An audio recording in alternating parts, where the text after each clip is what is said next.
तुम्ही मुंबई लोकलमध्ये प्रवास करताय आणि बंगाली बाबाचे पोस्टर्स बघितले नाही असं कधी झालंय का? तर सावधान, कारण रेल्वे पोलिसांनी या बंगाली बाबाच्या मुसक्या आवळल्यात. रेल्वेच्या लोकल डब्यामध्ये प्रेमविवाह, वशीकरण आणि घरच्या समस्या सोडवण्याचे दावे करणारे पोस्टर्स आपण रोजच बघतो. पण यामुळे रेल्वेचे रूप हे विद्रूप होत चाललंय आणि नागरिकही या फसवणुकीला बळी पडतात. पण ही समस्या लक्षात घेऊन मध्य आणि पश्चिम पोलिसांनी एक मोठी धडक कारवाई केली आहे. रेल रोडच्या परिसरात एका मोहम्मद अन्सारी नावाच्या व्यक्तीला म्हणजेच या बंगाली बाबाला पोलिसांनी अटक केली आहे आणि दारुखान्यातील मीरा अली दर्ग्यात छापा टाकून तब्बल 15,000 पोस्टर्स पोलिसांनी जप्त केले आहेत.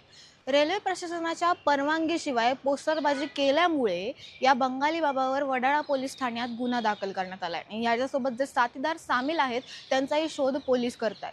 जर तुम्ही बिना परवानगीशिवाय रेल्वे प्रशासनाच्या हद्दीत म्हणजे रेल्वेच्या प्रॉपर्टीत जर पोस्टरबाजी करताय तर हा कायद्याने गुन्हा आहे. त्यामुळे तुम्हालाही असे पोस्टर्स जर रेल्वेत दिसत असतील तर रेल्वे प्रशासनाला नक्की कळवा आणि अशा भोंदू बाबांच्या थापांना बळी पडू नका.